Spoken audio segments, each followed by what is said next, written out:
Morning, Glenn Ulla. How do you define the disaster? Disaster is a sudden occurrence of an accident that causes loss of life and properties. And there are two types of disaster: the natural disaster and the man-made disaster. The natural disaster is caused by the disaster made by a natural disaster caused by natural factors like, for example, typhoons, tsunamis, floods, and landslide. The man-made disaster caused by natural human activities, due to human activities like, for example, war, fire, accident, and explosion. Have you experienced a disaster?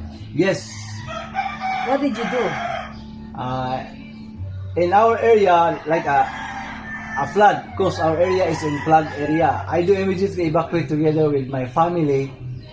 Then, when the level of the water is not so high. Do you currently have a disaster plan? Well, based on our experience in our area, we do have plan but not so accurate. We try to first we have our meeting place and how do we exit the area, and we have our contacts with the police, barangay officials, and disaster management office in case of emergencies. Come up with the plan. Based on the plan is come up with our disaster like seminars so that all is safe and well.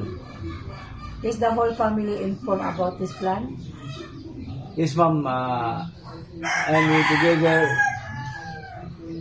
we always see movies like, for example, in YouTube, to how their techniques and prepare the disaster.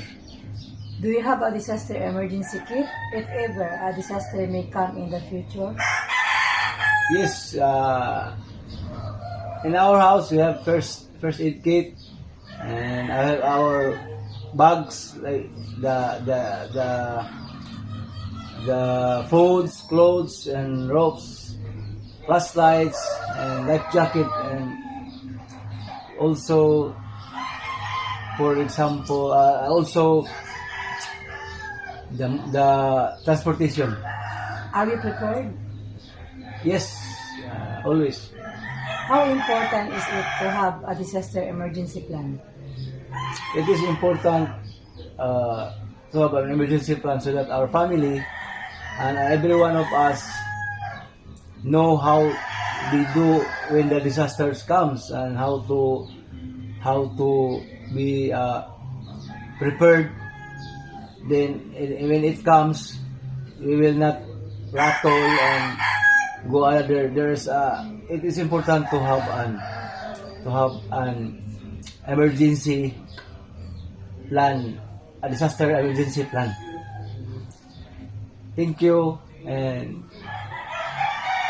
Thank you, good morning. Mr. Glenn Ulla.